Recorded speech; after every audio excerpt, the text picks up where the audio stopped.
noches, señoras y señores. Este va a ser el último programa del 2014, porque, bueno, nuestro miércoles coincide pues con Nochebuena y coincide con fin de año, y entonces hasta enero ya del 2015, pues no voy a volver a estar con ustedes. Por lo tanto, yo quería que este programa fuera un programa muy especial. Un programa donde sacáramos cifras, donde hiciéramos ciertos balances. Y este programa a mí me lo inspiraron dos cosas a lo largo de esta semana. En primer lugar, una anécdota que me pareció francamente curiosa. Ustedes la valoran y nuestros invitados también la van a valorar. ¿Saben ustedes que el presidente de la SEPI es la Sociedad Española de Participaciones Industriales, el antiguo INI, la persona que tiene a su cargo nada más y nada menos que un montón de empresas públicas con muchísimos problemas cada una de ellas? Y ustedes habrán visto en el periódico que este señor, que se llama Ramón Aguirre, pues es el, vamos a poner así, el empleado público, por decirlo de alguna manera, que tiene el sueldo más alto de España. Bueno, pues fíjense la anécdota. Este señor no tiene estudios universitarios. No los tiene. Usted con sus hijos, yo con mis hijos, los señores que tengo aquí invitados con sus propios hijos. Prepárate, fórmate, estudia, haz una carrera, venga, organízate para llegar a ser algo. Bueno, pues la persona que en la vida pública gana más dinero, 200 y pico mil euros al año, carece de estudios universitarios. Eso por un lado. Y por otro lado, eso sería la anécdota. Y por otro lado, una aseveración.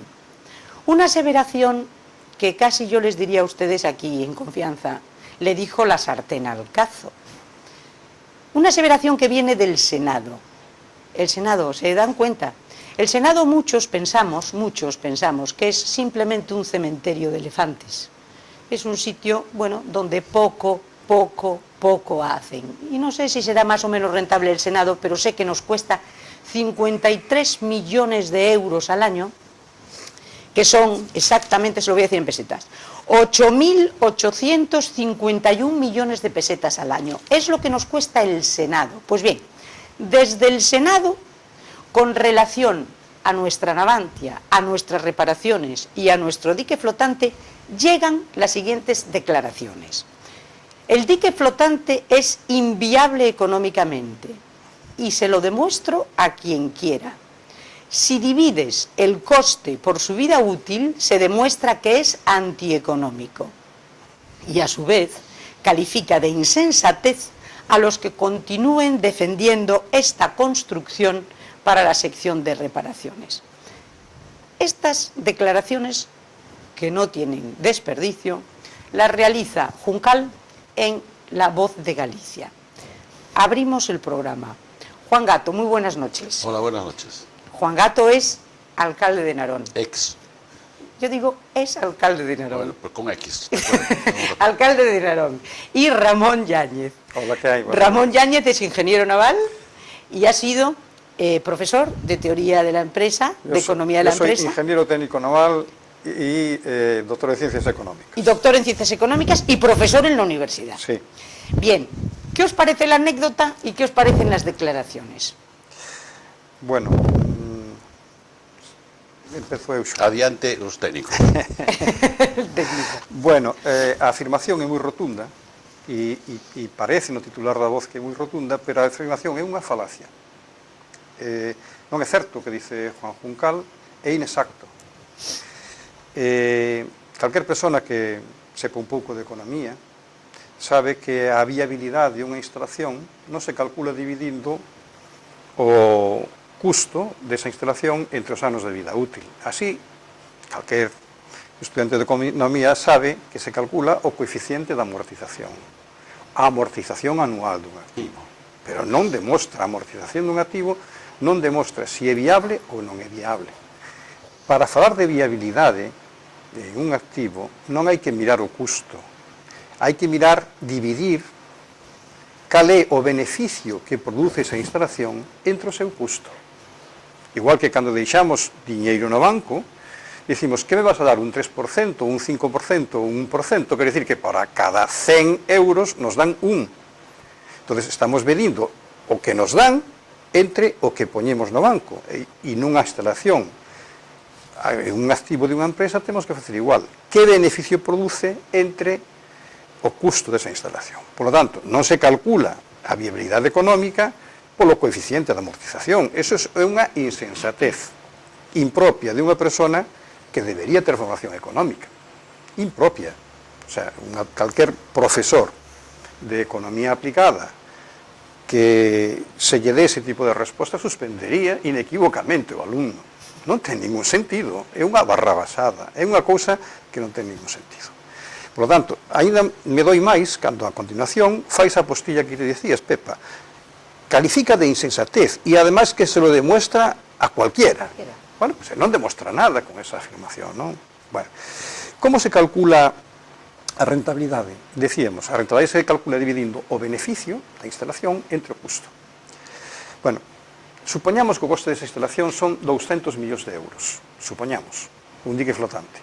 E supoñamos que a instalación produce, son datos que non saco da manga, porque se estuvo dicindo en prensa, non sabemos os datos oficiales, que uns anos producía a división de reparacións un beneficio de 7 millóns de euros e outros anos 10 millóns de euros. Bueno, se producira 10 millóns de euros, por exemplo, e con esa instalación 10 millóns dividido entre 200 millóns de euros, pois eso sería un 20%. Un 5%, perdón. Un 5%. Bueno, pois sería un 5%. Si Navantia é capaz de conseguir créditos do Estado, co aval do Estado, por valor de menor de un 5%, a Navantia lle interesa facer esa instalación. Porque a rentabilidade mídese, o sea, insisto, primeiro mídese dividindo beneficio entre o valor do activo e despois o que hai que facer é confrontalo co coste do financiamento, da financiación. Entonces, sempre que a unha empresa lle produzca máis unha inversión, máis rentabilidade que o coste de financiala, a empresa lle interesa financiala. Así é como se mide a rentabilidade e a habilidade de unha instalación, non de outra forma, non polo coeficiente de amortización como dice este señor. Pero ademais, hai outras cuestións estratégicas. A rentabilidade do dique, o dique ten unha importancia estratégica fundamental. Navantia Ferrol ten prestixio no ámbito internacional na reparación de caseiros. E ten cuota de mercado importante coas empresas operadoras en ese mercado. Pero no mundo está habendo un cambio moi importante, e é que as grandes navieras están indo a unidades cada vez máis grandes. Están indo a megabuques, porque van a utilizar os pasos do novo canal de Panamá, e pasos que se están a estudiar para pasar de Europa a Asia polo océano Ártico. Está estudiando a viabilidade de un paso polo Ártico. Que ocurre? Que eso fai que as gaseiras e os grandes transportes de contedores vayan a megabuques, buques que non caben nos diques actuales. Entonces, si Navantia o está operando con unha gaseira, e esa gaseira a partir de ahora se dota de megabuques, o que pode ocurrir é o seguinte, que esa gaseira, cando vaya a un asteleiro a reparar, o propietario do asteleiro lle dice: eu che reparo o gran gaseiro, pero quero que me traigas tamén os gaseiros medianos que está reparando en Navantia para outros diques que teño máis pequenos. Se eu che fago o servicio que ti non podes facer en outro sitio, eu vouche pedir ou vouche exixir que me traigas tamén gaseiros. Quero decir con isto que se Navantia non fai unha inversión nun gran dique, pode perder parte do negocio actual. Isto é cuestión estratégica. Parte de negocio en el único área de reparación, que claro, es lo único que es rentable. Que é único, que é rentable nos últimos anos. Sí, sí, sí. Entón, é unha cuestión estratégica que hai que ter clara. E despois, a terceira cuestión que me gustaría abordar é que parece mentira que un político, senador en este caso, diga estas palabras e non someta a un criterio semellante moitas infraestructuras que se fan en Galicia. Mira, Pepe, eu dixen moitas veces aos meus alumnos en clase, estou farto de repetilo en moitos ámbitos. Os recursos económicos de un país son escasos e poden aplicarse en moitas cousas. Bueno, un país como ten que medir en que debe aplicar os seus recursos? Debe aplicar os seus recursos en aquelas investimentos, en aquelas actividades, en aquelas inversións que lle produzan máis retornos. Porque, claro, moita xente dice, non, que hai que facer un programa keynesiano de infraestructuras. Bueno, pero se eu fago unha autoestrada e a fago desde Ferrol a un sitio que acaba no monte, pois sí, durante o período de construcción se xeneran uns empleos, pero despois esa obra non vale para nada, verdad? Se eu fago un porto exterior na Coruña, que os operadores non queren operar en ele, é que iba a costar 200 millóns de euros, pero agora xa está en 753 millóns de euros, e se fala de que vai a sobrepasar os 1.000 millóns de euros, e aínda, de momento, non pode operar, porque os operadores se negan a operar en el por a altura de olas que hai dentro da dársena, é un gasto inviable. Pero, se eu invisto nun dique, en un dique que vai garantizar que Ferrol é viable como cidade, porque o sector naval é vital para Ferrol, é o cerne da actividade de Ferrol, e seguirá sendo o cerne da actividade de Ferrol. Se eu amarro ese investimento, pois que vou a conseguir? Que a actividade de reparacións poida seguir no futuro, e poida seguir con visos de continuar no tempo xenerando recursos positivos e retornos para Ferrol, e empleo para Ferrol, para auxiliar, o sea, para as empresas auxiliares e para a empresa principal. Sí. Por lo tanto, como un político que representa os ferrolterráns, porque son os que o votan, e o representa, pode decir que isto é antieconómico, e non é antieconómico. Dixo algo el sobre o Porto Exterior da Coruña? Dixo algo el sobre eso? Sobre o antieconómico de eso? Dixo algo el sobre o antieconómico da Cidade da Cultura en Santiago?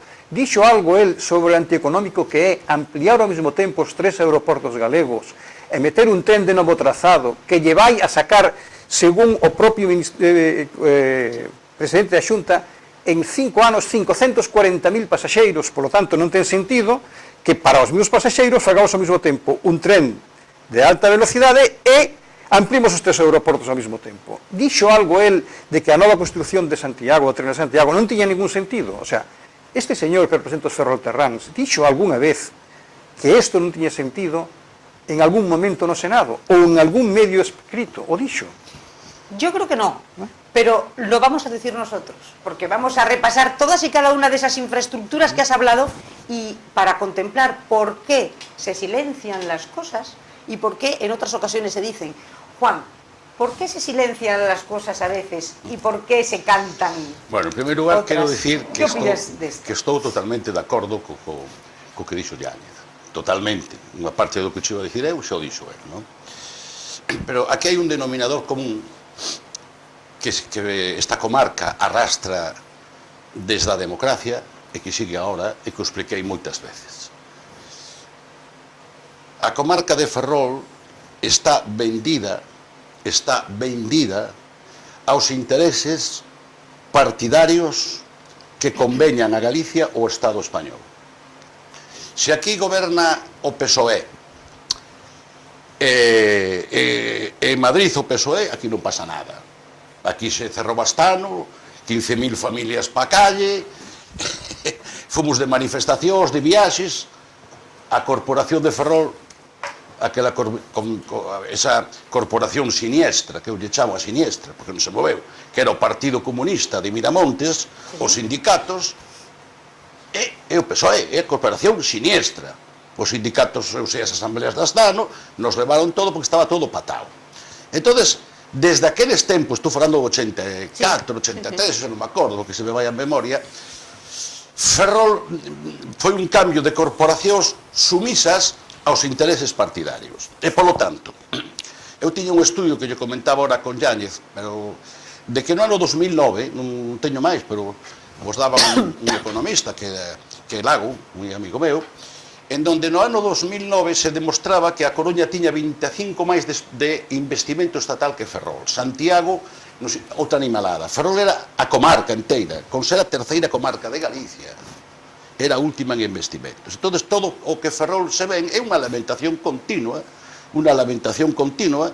Por que? Porque Ferrol está gobernado por personas que lles interesa un pito o que é o pobo, o seu bienestar, o traballo, o crecimiento demográfico, non saben que facer con Ferrol, non saben que facer, non teñen ningún proxecto, si un día discuten se pintamos as aceras de azul ou de verde, pero non existe unha reclamación ao Estado seria, porque son o goberno amigo, non poden facelo, Se é enemigo, sí, se é enemigo lle fan un pouco de manifestacións. E en consecuencia de todo isto, e aí entra o de Juncal, un alcalde de triste figura, non, se queres un día falamos deso, pero ahora vamos a deixarlo así, é que ahora pues, defende o partido por encima dos ferrolanos. Porque ainda que, mira que che vou dicir, ainda que, eu coincido con Yáñez que non é certo, porque eu sei que el o estudia, e peso é o que é, que non teño esos estudios universitarios. Pero ainda que, fora deficitario, nunca chegará aos 500 millóns do Gallás, que o Gallás non ingresa nada. E aí aplaudiron todo, pero jodido que aplaudou o PSOE, aplaudeu o Bloque, porque gobernou en un bipartito, e aplaudeu o PP. Non sei se me estás entendendo. Perfectamente. Entonces, esta comarca, se pide que lle chegue unha autopista que una toda esa Transcantábrica, chegou o momento do Manuel Fraga e dixo, o Mar Cantábrico pasa por Mondoñedo. Entonces, ahora, todo, digamos, a enerxía industrial de San Cipriao, pois, mire, vou poñer un exemplo, vamos ir a Cedeira, e ahora tardamos que ir máis que ir a Coruña. Sí. Non sei se me estás entendendo. E para terminar, Ferrol está vendido pola propia prensa. Teño que denunciar a política da Voz de Galicia, que Ferrol ten unha desgracia. Ten unha desgracia, que non ten medios propios de comunicación. Os que ten dependen da Coruña. E a ciudad da Coruña, a ver se o explico para como entendades. Ferrol, aquí hai tres niveles, o nivel municipal, o nivel autonómico e o nivel do Estado. No nivel municipal, un desbaraxuste e unha falta de iniciativa de calquer tipo. E xa acabo con isto. O comercio de Ferrol, 15 anos caendo, ora contrataron unha empresa para alquilar baixos, non sei, todo un desastre. Non saben entrar urbanísticamente o barrio da Madalena. Pérdida de población, pérdida de comercio, pérdida de vida económica. A nivel municipal, hai moito máis, A nivel da Xunta, a gran loita entre o norte e o sur de Galicia, chámese Vigo, chámese Coruña, unha loita tremenda, no tempo de Baco Vázquez era Coruña quen tiña o pulso e ora se inclina máis hacia Vigo. Pero xa todo, os investimentos da Coruña multiplican por 40, ou non sei por canto, os investimentos de Ferrol. Exemplo, o puerto exterior. Ferrol logra, con atrancos, con barrancos, facer un puerto exterior, pero en un lugar idóneo, donde eses temporales non se dan, resguardados, moito máis económico, e 10 ou 20 veces máis vai chegar o puerto exterior da Coruña, que, como dixo Yáñez, hasta ahora foi un solo petroleiro, polo tanto, hasta ahora sale a amortización, hasta ahora, a día de hoxe, 700 millóns de euros por petrolero. 700 millóns de euros por un petrolero. Hasta ahora, pois eu mañá larga. Pero, e Ferrol, esos alcaldes aplauden, como son del PP, el alcalde viva, viva, de vez en cando lle vai a xente a protestar e dice, bueno, le mandaré unha carta al ministro, e lle manda a carta, chama por teléfono, e dice, aguanta que veñen as eleccións aí e tes que aguantar. A postura política ante o negamento das infraestructuras ferrolanas que costaron sangre, sudor, e 20 anos máis tarde, 20 anos máis tarde chegou a autopista. E 20 anos máis tarde vai tardar o tren a Caneliñas. Sí, sí. O sea, desto levamos falando 10 anos. Sí, lo traen. Sí, vai traer cada ano a unha limosna, ao final van a xuntar, porque senón, como dice Yáñez, sin ese tren, non pa que coño se fixo o puerto. Pero no os olvidéis de una cosa muy importante. Xa Habláis de determinadas declaraciones, por ejemplo, de Juncal, que decías tú. Yo recuerdo dos declaraciones, una con alusión al AVE y otra al llegar al tren a Ferrol, y otra con el puerto exterior. Con el puerto exterior, ¿os acordáis cuando empezó esto? Que había un problema con la carretera, porque se había hecho el puerto y no se había hecho la carretera. Claro, este señor gobernaba en la ciudad en aquel entonces, sí, y él dijo clarísimamente, pero la carretera ya llegará, no hay ninguna prisa. Y con relación al AVE, dijo, pero ¿qué se creen que es el AVE? La diligencia Kansas-Arizona. Lo lógico es que el AVE no llegue ni siquiera a Ferrol. Por lo tanto, yo cuando me refiero a este tipo de personas pienso, el enemigo está dentro, disparad sobre nosotros. Solo unha puntuación que se acabo. O sea, el enemigo temos en casa. Claro que está en no casa. pulso, repito, para contenda a xente, Coruña, Cir Norte, Vigo, Ferrol non conta. Ferrol non conta po Parlamento gallego, non conta po presidente da Xunta, solo hai que ver o ofrecimiento que fixo fai 4 anos, as famosas promesas incumplidas, aquí chegan, é cero. Segunda parte, Ferrol non conta po Estado español. Non conta po Estado, é dicir, unha ciudad dependiente do Estado por su fundación, polo ejército e por todo isto, nunca se lle buscaron ninguna alternativa desde cando, fíjate, quitaron os barcos e se perderon aquí máis de 8.000 mariñeiros, todo para desde aquela, isto foi, e non houve alternativa. Claro que toca cunha corporación tan inútil, que creo que debe ser, e non o digo, pero non esta, das máis inútiles de España. Mira, só un exemplo. Lle regalan a Ferrol, a nada nunca nos regalaron nada, lle regalan o cuartel de infantería. Vaya regalo, no centro da Praza de España. Xa non abro da hora, eso demostra o vendimiento e a inutilidade de gestión que ten o Concello de Ferrol. É lamentable, e entendo os ferrolanos que non sepan a quen votar. O eso entendo perfectamente, porque é lamentable. Millóns de euros ali que podían cualquier urbanista, yo non vou dicir miña opinión, cualquier urbanista sabe que é un motor tremendo na ciudad e aí está dando chatarra. Entonces, resumamos. Unha prensa vendida á ciudad da Coruña, uns municipales vendidos aos idearios dos partidos políticos, que trae unha excesiva politización municipal. O Concello é unha empresa social de gestión.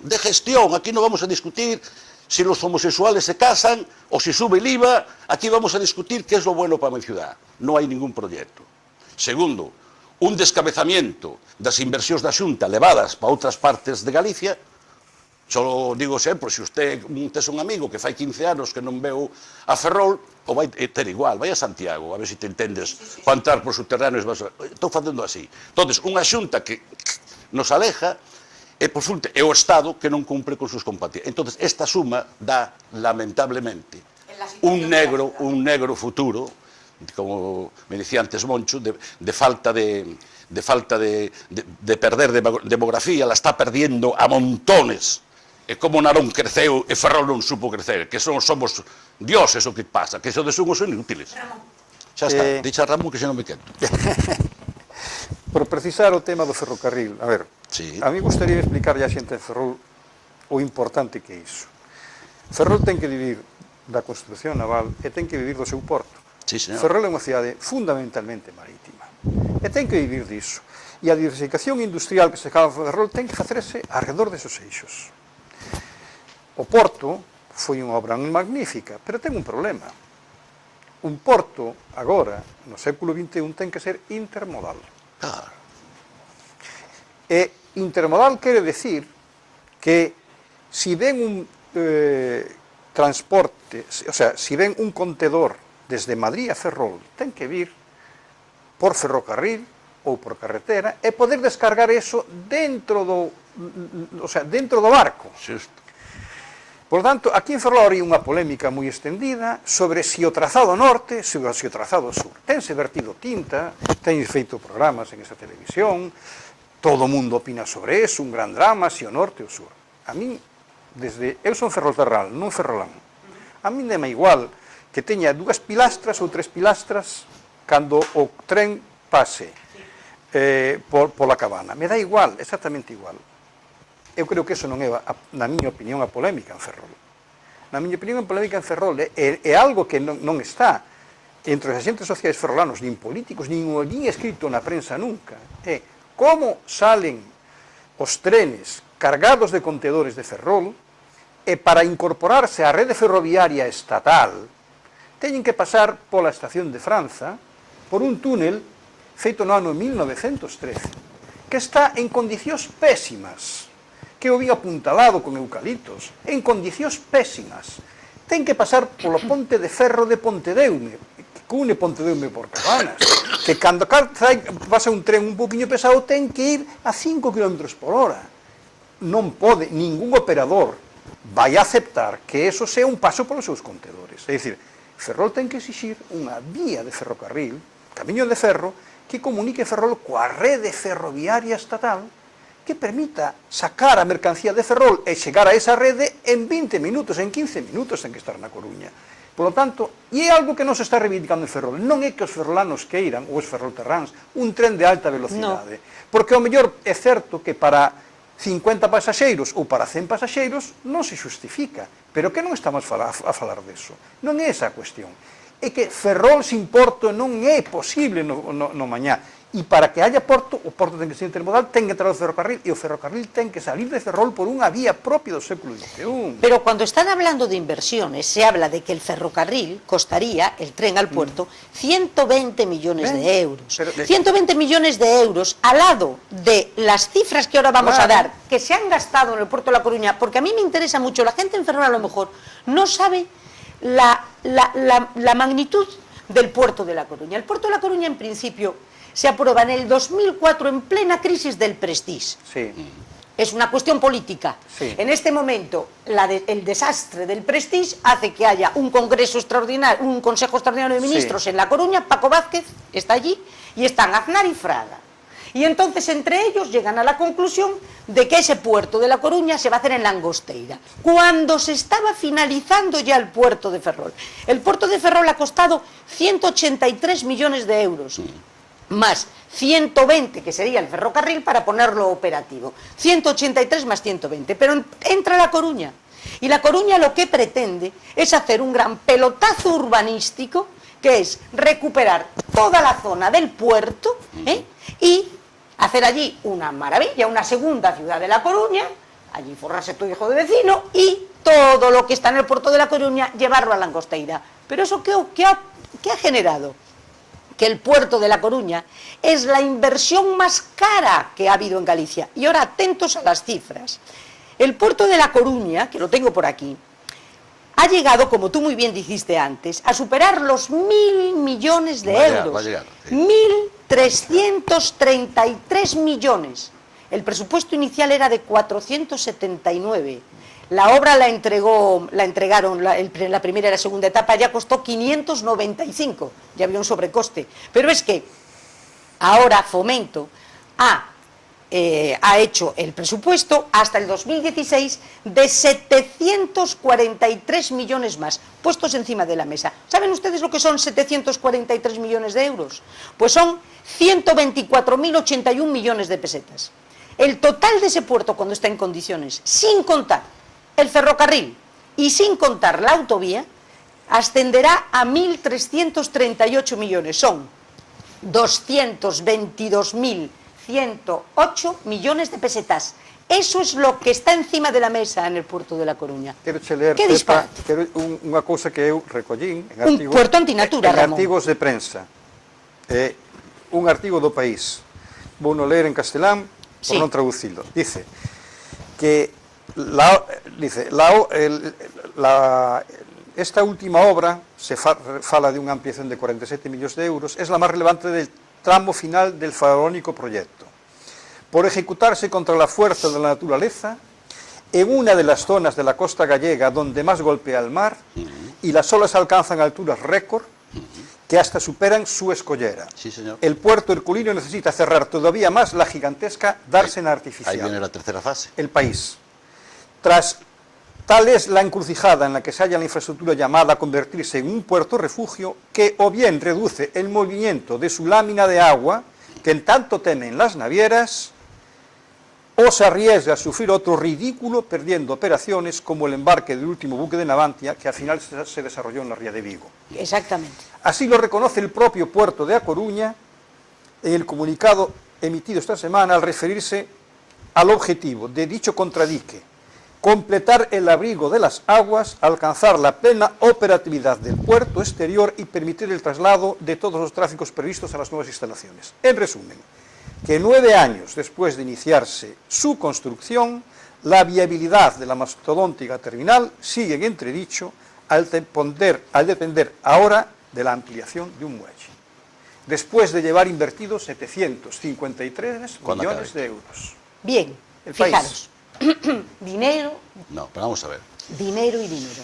Estamos haciendo lo de siempre.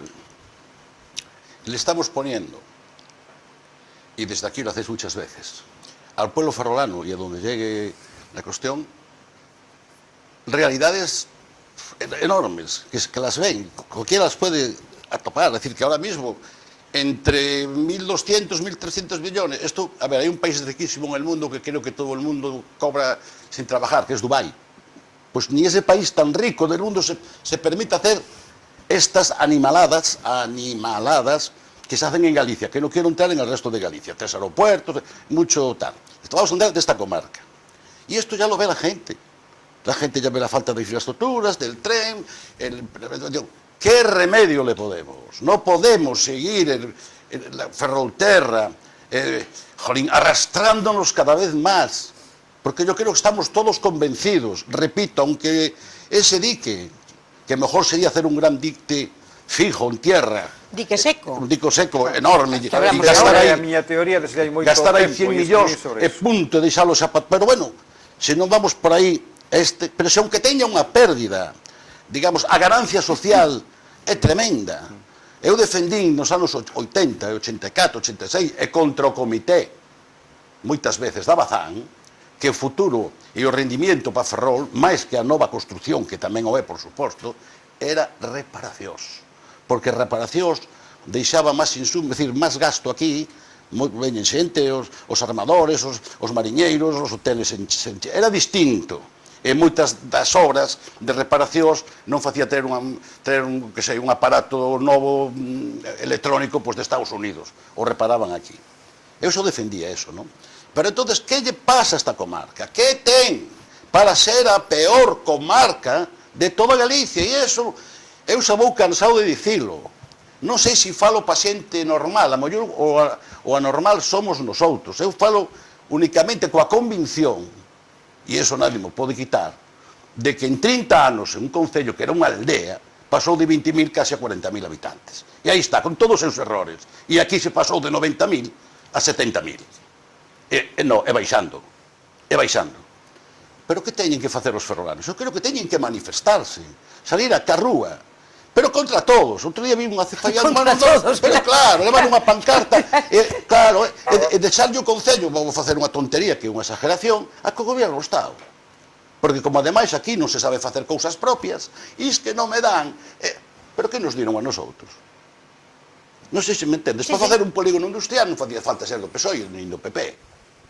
E menos mal que non encontrei un capitalista que estuvera lá miña, que era unha inversión cojonuda. Non sei se me estás entendendo. Aquí non hai proxecto de ningún tipo para a cidade de Ferrol. E lamentablemente os jóvenes non poden estar, tendrán que emigrar, e aquí quedaremos os que están cobrando a jubilación, pero desto non tarda 10 anos, Claro. Non tarda 10 anos, Pero no hay un proyecto político porque no tienes en este momento la gente con el liderazgo suficiente y con yo no sé, el sentido común suficiente como para liderar ese proyecto político. Pois habrá que buscar existe unha candidatura ferrolana que eu sento, e máis non debía así, a mellor me estou pasando, que por enriba das siglas, por enriba de todo isto, teña un norte que quitar un proxecto para Ferrol e loitar a morte por cumplilo. E loitar a morte por cumplilo, e non engañar o pueblo. Isto mellor non se logra, pero vamos traballar para lograrlo. E cando teño unha anécdota, mira, en unhas eleccións autonómicas estaba un conselleiro de industria no meu concello inaugurando unha empresa. Era